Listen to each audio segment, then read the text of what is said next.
So here we have a case of a seafarer who is doing power grinding on board a ship carrying hydrocarbons, basically removing rust from the deck of the ship. And because it's a power grinder, there are always risks involved when it comes in contact with hydrocarbons, and it has the potential to create explosion on a ship. So here we are doing a risk assessment, just trying to find out what could potentially go wrong. And we're doing an iCue here. We're doing an iCue. And in this iCue, we will use this iCue as the basis for a risk assessment. Right? So the question we ask is, what are the risks of using a power tool for grinding the deck on a ship loaded with hydrocarbons? So as you can see, and this is interesting, Rosa, where I asked this question to the person, and the first thing he said was sparks. It could create sparks, and a combination of sparks and release of hydrocarbon gas could potentially lead to explosion. And then he stopped and he wouldn't say anything. And I just waited in silence. And I didn't utter a word. Almost a minute went by and the magic happened, like always. So now he's talking about hydrocarbon and inert gases in combination, and the accidental release of those gases during normal operations can lead to the potential for gas on deck, but the gas can be dispersed. The gas can be dispersed. So it's not really a risk. The risk is covered here. He then talks about stuff like high-speed wire brushes used for grinding can lead to hand injuries. And I'm not talking, I'm just listening. He then talks about the potential for wind in this space and how paint and rust could fly in the air and lead to eye injury, right? And then he talks about where's the eye injury? Where's the eye injury? It's here. Oh, there it is. I see it. Okay. And then he talks about a heuristic, which is a mental shortcut, which is that heavy hydrocarbons sometimes sit on deck when there is no breeze. And if they're close to power tools, people don't always understand the conditions that can change in port and in open seas. So in open seas, it could be a lot more windy than the ship is in port. So it's a heuristic that he's worked out in his own mind. It's not documented anywhere. And hence the reason it goes into the subliminal, into the bottom spaces. He then talks about high pressure tanks, ships with high pressure tanks, how they operate. Sometimes they are in tropical waters and sometimes they go into cold areas. So what happens is that when ships are in tropical waters, crews don't always consider that the risks associated with a tank which is in hot temperatures. Hot temperature means higher pressure, and they don't always check the pressure on the tanks, but they feel that they still feel they are very safe. They feel confident that they are safe. That's interesting. And then he talks about stuff like chipping tools, the power tools made of brass. And in theory, he says they don't create sparks, but they can create sparks. And that's interesting also. It's a heuristic that he has worked out in his own mind. He then talks. That's very interesting. Indeed. Okay. You want to say something? Well, what do you do with that information? I'll come to that. I'll come to that. Yeah. Let me just tell you the story. He then talks about the volatility of the cargo. We don't care if the cargo is volatile because we have a pressure release valve that takes care of it. The design takes care of the hazard, basically, right? And then he talks about something very interesting. A metaphor says it's a wake-up call to us because we consider it a highly unlikely risk, although it's a very frequent operation. And I'm not talking, he's realizing his own unconscious here. That's powerful. So with all this story mapped out, I start to wonder, what are the trade-offs? What are the byproducts of the risks? So let me explain what the trade-off is. A trade-off is basically, as you and I know, it's where people feel confused. They have conflicting information and they don't know which way to go, one way or the other, or there could be a third way. So trade-off is where people feel confused about when decision-making is not so straightforward. And a byproduct is similar to a trade-off, except that in byproducts, we can foresee the implications of our decisions.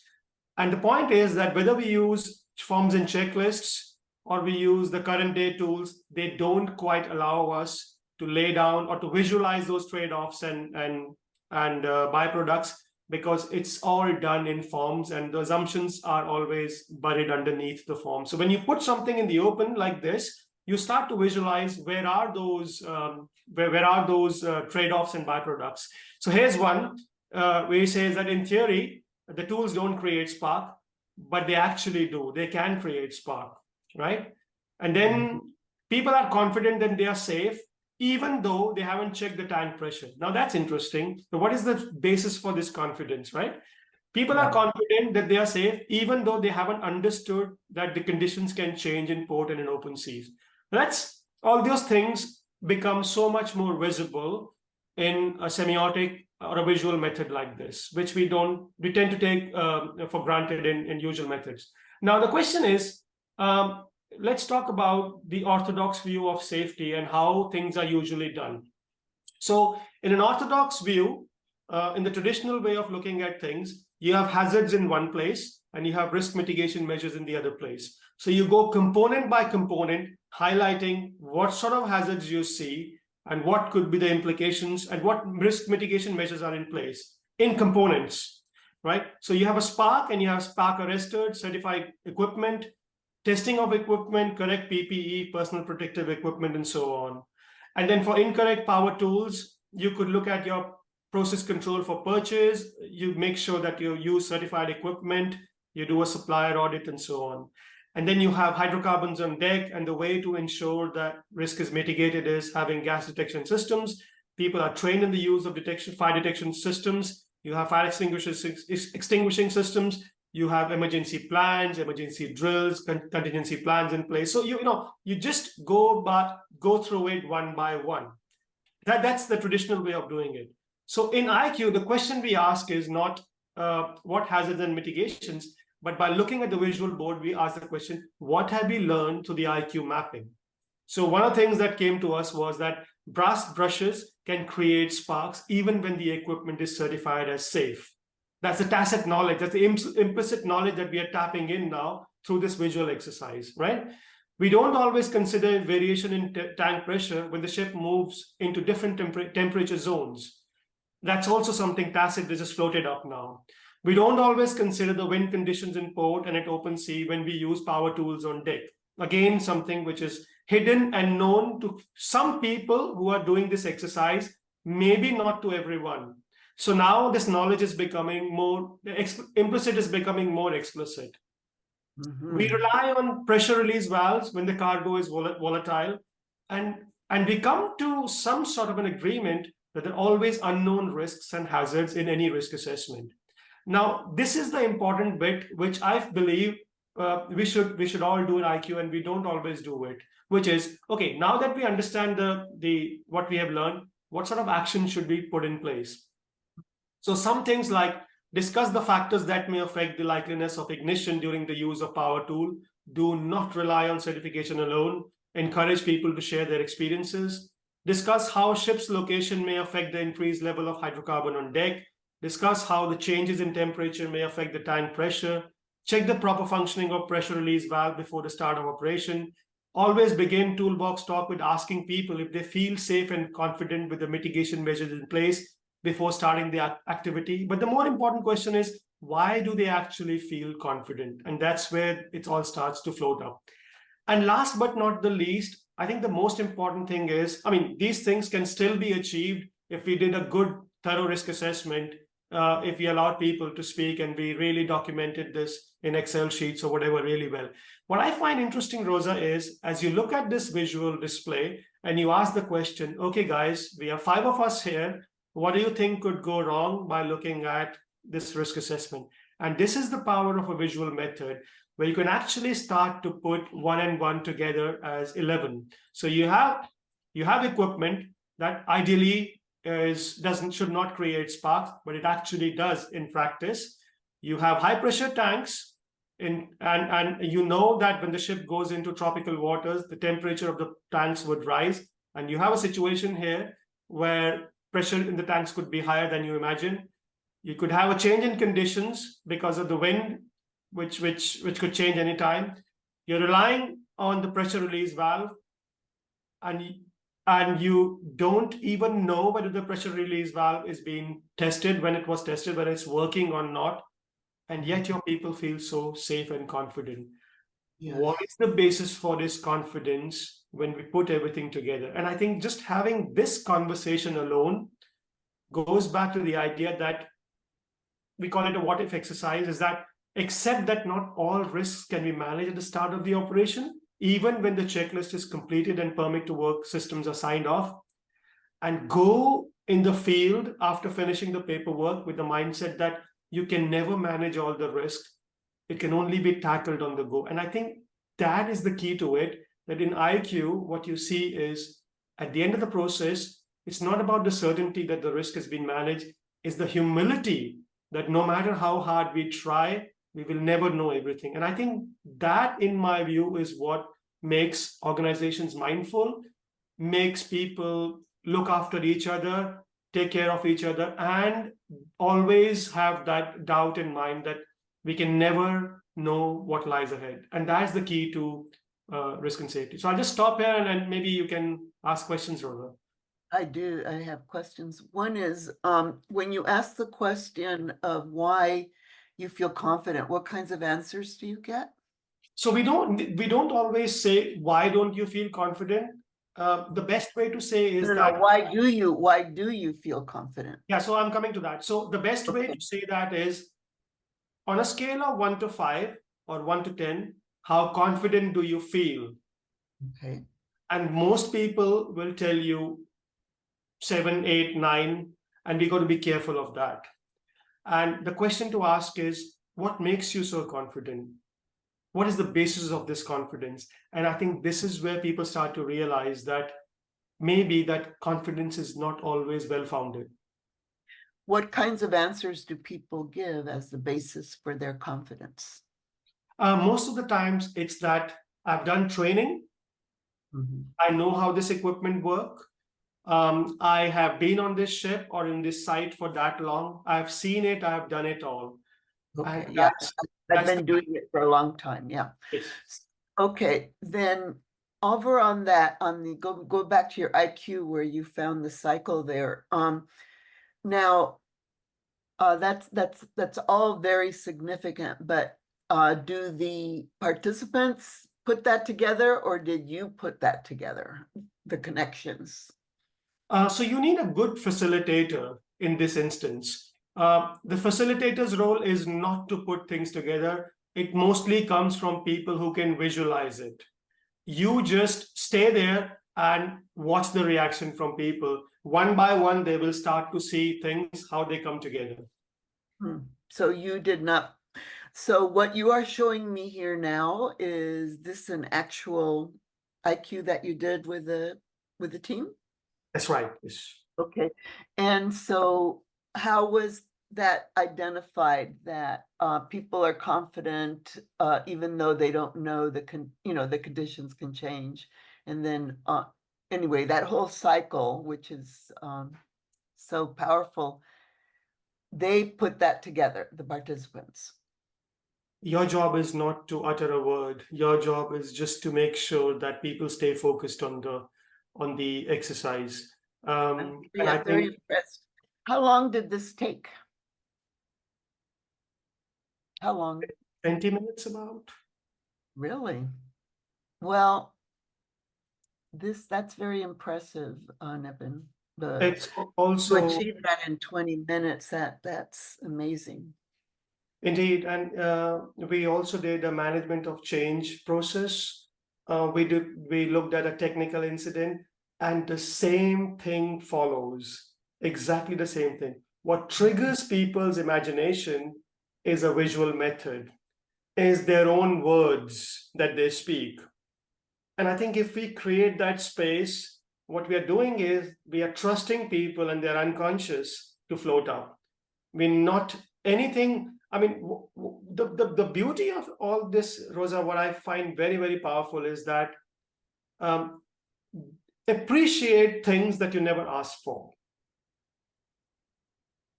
Yeah, because that's their even they don't know where it came from. This idea of a wake-up call, that somebody Yes. using the word wake up call shocked that person himself. Yeah, yeah. No, let me express what I'm feeling. Okay. What I see here is a great example of a generative field. You know, if you use the word field as in the social field, a generative social field where a group of people come together and they feel safe to explore, they feel safe to say things that they've never thought of before. I mean, it's a condition for learning that does not often exist. Of course, the facilitator and the facilitator's presence is happen.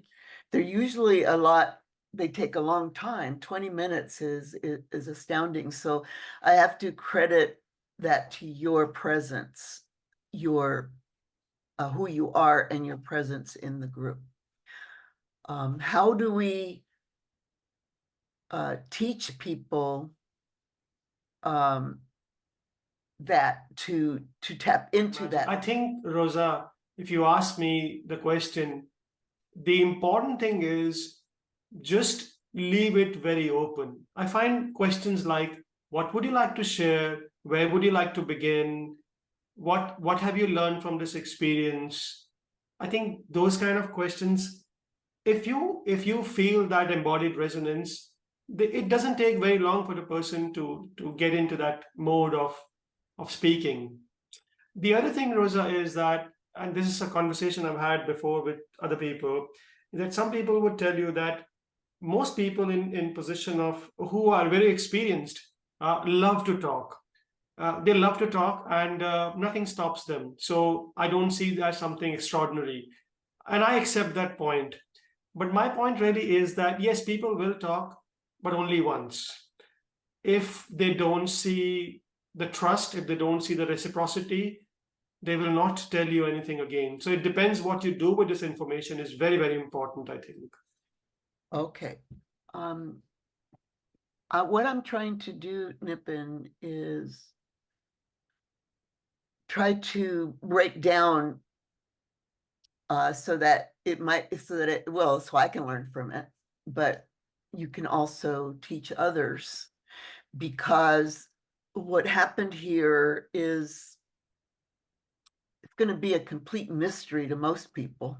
They're going to say, oh, how the heck did that? That's more like magic, right? And people always say to me, I don't know how you did that. It was just magic. And I could break it down for them and say, this is because that's what I do. I'm a teacher. So the question that I understand now that the person that you did this with is somebody that you already had a relationship with. It's someone who is familiar already with the process. Okay, so that's a big deal. That's a big deal, because if I go in there, let's say to this client that I'm thinking of, with my client asking for a small group of employees because their biggest risk is climbing the communication towers. They have a lot of falls. So if I were to gather them and introduce this, I could not just say one thing and then they would take off and do everything. It's not going to be the same as your experience with this one person. I'm going to have to set some kind of context for them. If it's the very first time that they've done anything, I have to say why we're here. Why are we having this conversation? You know what, and this sounds very, very maybe naive in some ways, but the only thing I would say to the person, and with authenticity, is I'm here to learn from you. If I'm meeting that person for the first time, I'm here to learn from you because I know nothing about what you do. I genuinely want to see how this conversation can enrich my experience. And I think that if you say it with authenticity, people get it. Okay. I'm here to learn from you. And then what? So tell me, what would you like to share with me? So most of the times people have something in mind because that's why they are meeting you. It could be a story. And in my case, I've seen it both ways. 3 or 4 employees. And I can see myself asking them or saying to them, I like that I'm here to learn from you. I know absolutely nothing. I want to learn from you so that I can try and communicate to the executives, how work is done here. Okay. I So, wouldn't even go that far. I just say, I really want to know you. I want to understand your experiences. I wouldn't even go to the level of any mechanical stuff like work as done. I just want to know you as a person. Uh, okay. and I think people open up in ways that, and I think they enjoy it. They enjoy it because nobody has ever actually tapped into their imagination. I see that a lot. Okay. All right. I'm writing this down and I'm going to be using it. So I'll report back. Rosa, just remember one thing. We just have to be ourselves and we have to be ethical. I think that's the magic I have found in my life. Yes, but there's so much behind that, Nippin, that it sounds simple, but it's not. It's like we say, okay, when you lose somebody's trust, it's because they're making an assumption that was not your intention. They saw it as an aggressive action. So all you have to do is then go back and talk and find out what it is, right? Uh, yeah, it sounds really simple, It is, but it, yeah, but but exactly. it, but it's not. It's It's not. not for so many psychological reasons. Okay, and so we're talking. So I'm just taking myself. I'm let's say that I'm an advanced student because I do understand a lot of psychological things, but I'm still someone who has not used this tool, and I have a little bit of concern and nervousness about it. So I'm talking to my teacher and I'm saying, okay, teacher, so I'm going to go in and I'm going to just establish You this are just embarrassing me now. I no, wanted no, to- no, let me finish because I'm dying to know this. Okay. Okay. So I love that question. What would you like to share with me? yeah. Okay. So do I have my iCue board there? So take notes while, okay. So then they share something with me and I write it down there and then I stay silent. Yes, one of the things that works so well is the picture that I showed you in the beginning of a person doing the chipping on the deck.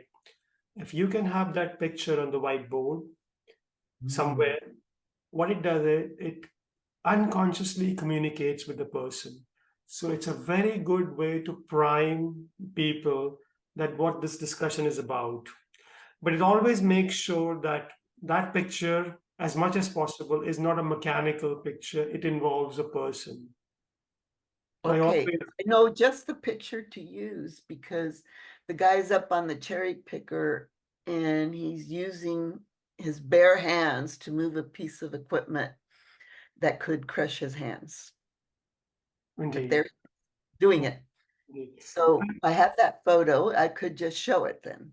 Absolutely. Just having one picture or a couple of pictures, what happens is that we think that this person is only going to talk about his hands or his feet or his helmet or his and what he's seeing in the picture. But once it's just triggering the conversation, and once it starts, the lateral connections start to make in their minds. So that's what we want. We want them to start from somewhere. Okay. I'm excited. I'm going to do it. I'm going to Do see where not it goes. interrupt. Do not interrupt. If they go quiet, if it's silence, so be it. Even it's for a minute, don't worry. Okay. I won't worry. I'm very good at silence. I know. So I think, yeah, just do it. That's it. Rob always says, just do it. Don't think too Yes. much. Okay. Okay. That's exciting. Okay. Well, yeah, thank you for that. I'm understanding a lot more, and I think it's also given me some insight as to why, because I have pages and pages of transcripts of interviews with people. And there's very little in there that you could use to say, this is what's triggering what's going on. I mean, there's people who say that they are way overworked, fatigued, that their mental health is very low. And then there's people that say, well, the company's paying too much attention to that well-being. They're not paying attention to the real risks in the organization, the physical risks, Real You're risks. smiling. Why are you smiling? The real risks are the physical risks. Yeah, the real risks are the physical risks.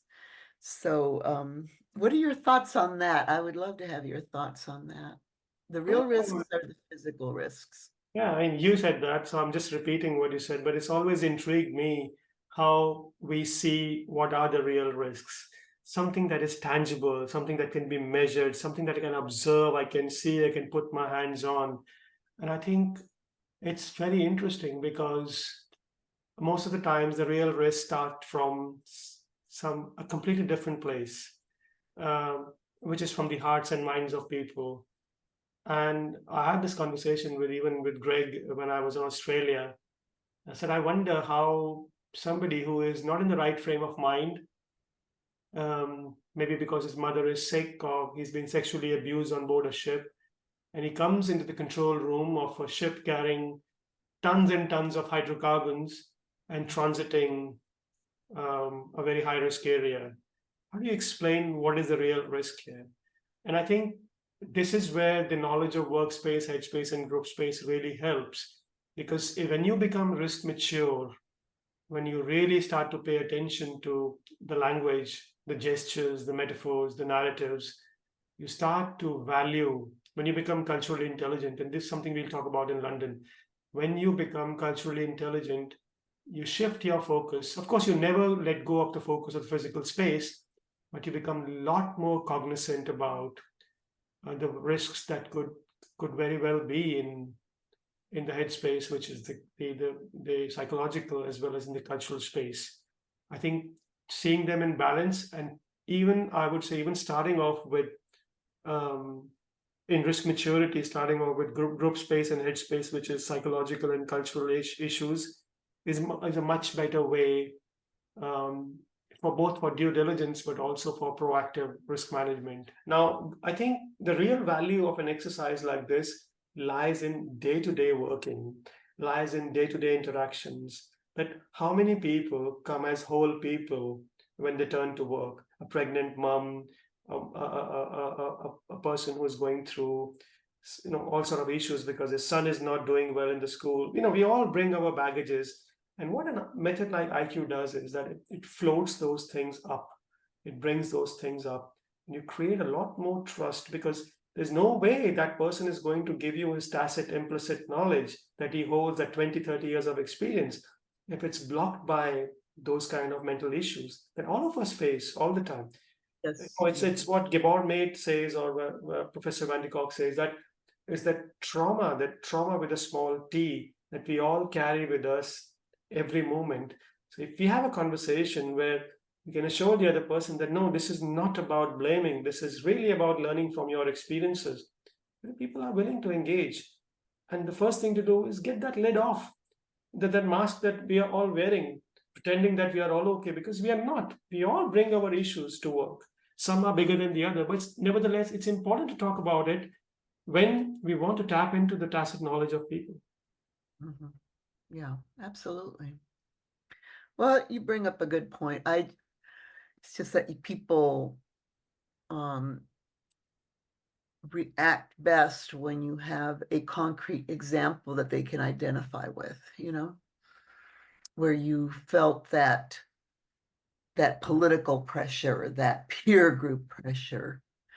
And you could even get people to the point where it's actually a humbling experience to admit that I can be pressured into doing something that I personally believe is wrong. Oh, yes. It can happen to me. No problem. We can even get together in the next few days, and I will show you how I have used a process of management of change. So the thing is with iCue is that you never actually touch the process. What you do is all the thinking that goes into the process is done on an iCue mapping. You don't change the process. It's the conversations that happen as part of the process are documented, are visual, made visual. And you just take a picture of it and file it with your formal documentation. And that is accepted as a piece of no, as a piece of evidence in a court of law. So we can talk about management of change, we can talk about audit findings and how we can make them more visual, more. So it's a lot we can do maybe in the next few days, get together. But we'll have lots of fun in London, that's for sure. That's for sure. Yeah, that's very for sure. All right, you take care. All right, then. Thank you. Day. Have a nice evening.